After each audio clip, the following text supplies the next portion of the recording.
আসসালামু আলাইকুম। BBC news 29 এ আপনাকে স্বাগত। শুরুতেই সংবাদ শিরোনাম, পরে বিস্তারিত। পুরোদমে ইসরায়েল, ফিলিস্তিন, ইরান, হিজবুল্লাহ যুদ্ধ চলছে। জানিয়ে দিব আমাদের হাতে থাকা সর্বশেষ গুরুত্বপূর্ণ আপডেট। আন্তর্জাতিক সংবাদ, নারী ও শিশু সহ 90 ফিলিস্তিনিকে মুক্তি দিল ইসরায়েল। জানিয়ে দিব আল আকসা তুফান অভিযান ছিল ইসরায়েল নামক কফিনের শেষ পেরেক, বলছে আবু ওবায়দা। আরো জানিয়ে দিব হামাসের বিরুদ্ধে ইসরায়েলি পররাষ্ট্রমন্ত্রীর পরাজয় স্বীকার। এবং আরো জানিয়ে দিব যুদ্ধবিরতি ও বন্দি বিনিময় নিয়ে শেষ ভাষণে যা বললেন বাইডেন। এদিকে যুদ্ধবিরতির সময় গাজায় পূর্ণ প্রবেশিকার প্রয়োজন, বলছে ডাব্লিউএইচও। সর্বশেষ জানিয়ে দিব শপথ নিয়েই ডিপ টেস্ট ভেঙে দেওয়ার পরিকল্পনা ট্রাম্পের। শুনছিলেন সংবাদ শিরোনাম, এরপর বিস্তারিত। তার আগে অনুরোধ থাকবে, ভিডিওটি যদি ভালো লেগে থাকে ভিডিওটিতে একটি লাইক এবং কমেন্ট করে জানিয়ে দিন ভিডিও সম্পর্কে আপনার মূল্যবান মতামত, এবং আরো কমেন্ট করে জানিয়ে দিন ভিডিওটি আপনি কোথা থেকে দেখছেন এবং শুনছেন।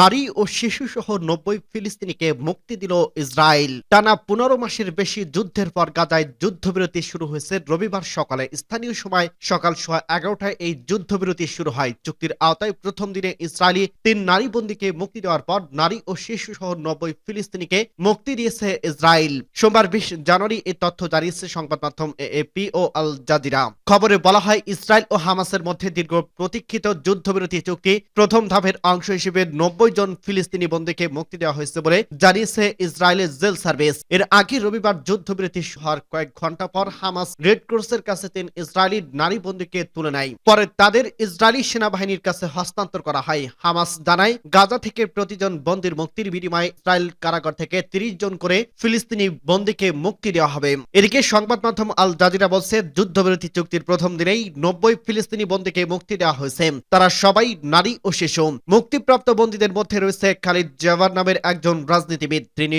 অধিকৃত পশ্চিম তীরের popular front for the liberation of Palestine এর নেতা। ফিলিস্তিনি বন্দী ও সাবেক বন্দী বিষয়ক কমিশন এবং প্যালেস্টাইন প্রিজনার্স সোসাইটি অনুসারে বর্তমান দখলকৃত পশ্চিম তীরের 10,000-এর বেশি ফিলিস্তিনি ইসরায়েলি কারাগারে বন্দী রয়েছেন। তবে গাজায় ইসরায়েলি আগ্রাসনের সময় অবরুদ্ধ এই উপত্যকা থেকে ঠিক কত ফিলিস্তিনিকে আটক করা হয়েছে সেই সংখ্যা অজানা। আল আকসা তুফান অভিযান ছিল ইসরায়েল নামক কফিনের শেষ পেরেক, বলছে আবু ওবায়দা। গাজার যুদ্ধে ইহুদিবাদী ইসরায়েলের বিরুদ্ধে বিজয়ী হওয়ার পেছনে অবদান রাখার জন্য ইরান, লেবাননের হিজবুল্লাহ, ইয়েমেনের সশস্ত্র বাহিনী এবং ইরাকি প্রতিরোধ যোদ্ধাদের প্রতি কৃতজ্ঞতা জানিয়েছে ফিলিস্তিনি ইসলামী প্রতিরোধ আন্দোলন হামাস। সংগঠনটি বলছে, আল আকসা তুফান অভিযান ছিল ইসরায়েল নামক কফিনের পেরেক। রোববার ইসরায়েলের সঙ্গে হামাসের যুদ্ধবিরতি চুক্তি কার্যকর হওয়ার কয়েক ঘন্টা পর হামাসের সামরিক বাহিনী আল কাসাম ব্রিগেডের মুখপাত্র আবু ওবায়দা এক ভিডিও বার্তায় এই মন্তব্য করেন। তিনি বলেন, আমাদের জনগণ যে মহান ত্যাগ ও রক্তদান করছে তা কখনো বৃথা যাবে না। তারা বিগত 471 দিন স্বাধীনতা ও পবিত্র ভূমি রক্ষা করার জন্য অভূতপূর্ণ ত্যাগ স্বীকার করছে। আল আকসা তুফান গাজার সীমান্ত থেকে শুরু করে এটি পুরো অঞ্চলের চেহারা বদলে দিয়েছে এবং লড়াইয়ের নতুন সমীকরণ সৃষ্টি করছে। তিনি বলেন, এই যুদ্ধে নতুন নতুন যুদ্ধক্ষেত্র খুলে দিয়েছে এবং দখলদার শক্তিকে আন্তর্জাতিক মিত্রদের কাছে সাহায্যের জন্য ছুটে যেতে বাধ্য করছে। আল আকসা তুফান অভিযান বিশ্বকে জানিয়ে দিয়েছে যে ইসরায়েলি দখলদারিত্ব একটি বড় মিথ্যা এবং এর প্রভাব পুরো অঞ্চলে পড়বে। হামাসের এই সামরিক মুখপাত্র আরো বলেন, আমরা গাজার প্রতিটি জায়গায় প্রতিরোধের অন্যান্য গোষ্ঠীগুলোর সাথে এক হয়ে শত্রুকে প্রাণঘাতী আঘাত করছি। আমাদের যোদ্ধারা অসম সাহসিকতা এবং বীরত্বের সঙ্গে শেষ মুহূর্ত পর্যন্ত লড়াই করছে, এমনকি অসম্ভব পরিস্থিতিতে অবিচল চিত্তে লড়ে গেছে। আবু ওবায়দা বলেন, আমরা এটি অসম যুদ্ধের মুখোমুখি হয়েছি, যেখানে যুদ্ধ সক্ষমতা এবং নৈতিকতার দিক থেকে শত্রুর সাথে আমাদের তুলনা করা যায় না। যখন আমরা শত্রু বাহিনীর ওপর আঘাত, তখন তারা আমাদের জনগণের বিরুদ্ধে নির্মমতা এবং বর্বরতার নতুন রূপ দেখিয়েছে। তিনি গাজা যুদ্ধের শহীদ হামাস নেতাদের শ্রদ্ধার সঙ্গে স্মরণ করেন। আবু ওবায়দা বলেন, এই যুদ্ধের মহত্ব প্রমাণিত হয়েছে আমাদের নেতাদের শহীদি কাফেলার যোগ দেওয়ার মধ্য দিয়ে, যাদের মধ্যে রয়েছে ইসমাইল হানিয়া, সালেহ আল আরুরি এবং ইয়াহিয়া সিনোয়ার। সূত্র পার্টস টুডে। হামাসের বিরুদ্ধে ইসরায়েলি পররাষ্ট্রমন্ত্রীর পরাজয় স্বীকার। ইসরায়েলি পররাষ্ট্রমন্ত্রী দিগিওন সাআর ইসলামী প্রতিরোধ আন্দোলন হামাসের বিরুদ্ধে তাদের পরাজয় স্বীকার করছে। ইসরায়েলি টিভি চ্যানেল 12 এর উদ্ধৃতি দিয়ে বিভিন্ন গণমাধ্যম জানায়, ইসরায়েলি পররাষ্ট্রমন্ত্রী দিগিওন সাআর তার এক বক্তৃতায় স্বীকার করছেন, যদিও জিম্মিদের ব্যাপারে আমাদের অত্যন্ত গুরুত্ব দায়িত্ব ছিল এবং তবু কয়েক মাস ধরে আমরা একজন জিম্মিকে জীবিত ফেরত আনতে পারিনি। সেই সঙ্গে আমরা হামাসের বিরুদ্ধে লড়াইয়ে কোনো লক্ষ্য অর্জন করতে পারিনি। ইসরায়েলি শিক্ষামন্ত্রী কিশোর গাজার যুদ্ধবিরতি চুক্তির কথা উল্লেখ করে এক বিবৃতিতে বলছে, হামাসের সঙ্গে চুক্তির জন্য আমাদের অনেক মূল্য দিতে হয়েছে। এ প্রসঙ্গে ইসরায়েলি নৌবাহিনীর সাবেক কমান্ডার ইয়েদিদিয়া ইয়ারি আরো বলছেন, গাজায় বিজয় আমাদের জন্য পরিপূর্ণ পরাজয়ের পরিণত হয়েছে। ইয়ারি আরো বলেন, গাজার যুদ্ধ শেষ হবে, কিন্তু হেগের গল্প সহ ইসরায়েলের অভ্যন্তরে রাজনৈতিক এবং বিচারিক সুনামির পালা শুরু হয়। এই সুনামি শেষ পর্যন্ত একটি বিপর্যয়ে পরিণত হতে পারে। গত বুধবার কাতারের পররাষ্ট্র মন্ত্রণালয় ইসরায়েল এবং হামাসের মধ্যে যুদ্ধবিরতি চুক্তির ঘোষণা দিয়েছে। ওই ঘোষণার বলা হয়, যুদ্ধবিরতি চুক্তি রবিবার থেকে বাস্তবায়িত হবে এবং ওই চুক্তির ভিত্তিতে হামাস ফিলিস্তিনি বন্দীদের মুক্তির বিনিময়ে বেশ কয়েক ধাপ 33 জন ইসরায়েলি জিম্মিকে মুক্তি দেবে। চুক্তির গুরুত্বপূর্ণ দিক হলো ইহুদিবাদী ইসরায়েল গাজা উপত্যকা থেকে সরে যেতে হবে। চুক্তির অংশ হিসেবে রবিবার বিকেলে 3 নারী জিম্মিকে মুক্তি দেয় হামাস, অপরদিকে 90 ফিলিস্তিনি বন্দীকে মুক্তি দেবে তেল আবিব। চুক্তির আওতায় একজন ইসরায়েলি জিম্মির মুক্তির বিনিময়ে 33 ফিলিস্তিনি বন্দীকে ছেড়ে দেবে নেতানিয়াহু প্রশাসন। মুক্তিপ্রাপ্ত বন্দীদের প্রাথমিক চিকিৎসার জন্য খান ইউনুস হাসপাতালে পাঠানো হবে বলে জানিয়েছে গাজার স্বাস্থ্য মন্ত্রণালয়। হামাস জানিয়েছে, ইসরায়েলি কারাগার থেকে মুক্তি পাওয়া ফিলিস্তিনিদের মধ্যে পশ্চিম তীর এবং জেরুজালেমে 69 নারী এবং 21 জন কিশোর রয়েছে। যুদ্ধবিরতি ও বন্দি বিনিময় চুক্তি নিয়ে শেষ ভাষণে যা বললেন বাইডেন। সদ্য বিদায়ী মার্কিন প্রেসিডেন্ট জো বাইডেন তার টেলিভিশনে ভাষণে গাজায় যুদ্ধবিরতি এবং এর অর্জন নিয়ে আলোচনা করেছেন। রোববার তিনি ইসরায়েলি বন্দির মুক্তির পর দেওয়া তার বক্তব্যের গুরুত্বপূর্ণ দিকগুলো নিচে তুলে ধরা হলো। বক্তব্যের শুরুতেই আজ গাজায় গোলাগুলি ও বোমার শব্দ থেমে গেছে বলে উল্লেখ করেন জো বাইডেন। তিনি একে তার প্রেসিডেন্টের অন্যতম কঠিন প্রচেষ্টা হিসেবে উল্লেখ করেন। একই সঙ্গে এই যুদ্ধবিরতির চুক্তির ইসরায়েলের উপর ক্রমাগত চাপ এবং মার্ক সরকারের কৌশলগত সমর্থনের মাধ্যমে সম্ভব হচ্ছে বলে জানান তিনি। বাইডেন দাবি করেন, এই যুদ্ধবিরতি মধ্যপ্রাচ্যের বর্তমান অবস্থার জন্য একটি গুরুত্বপূর্ণ মোড়। গাজায় হামাসের প্রভাব এবং লেবাননে হেজবোলার অবস্থান উল্লেখযোগ্যভাবে দুর্বল হচ্ছে বলেন মনে করেন মার্কিন বিদায়ী প্রেসিডেন্ট। তিনি বলেন, এই অঞ্চলের রাজনীতি এবং নিরাপত্তা অবকাঠামো এখনো মৌলিকভাবে অপরিবর্তিত হয়েছে। গাজায় মানবিক সহায়তার প্রসঙ্গে বাইডেন বলেন, যুদ্ধবিরতি ফলে গাজায় বেসামরিক জনগণের জন্য সহায়তার পথ খুলে গেছে। গাজার জনগণের জন্য শত শত ট্রাক ত্রাণ সহায়তা নিয়ে প্রবেশ করছে। এই ট্রাকগুলো খাদ্য,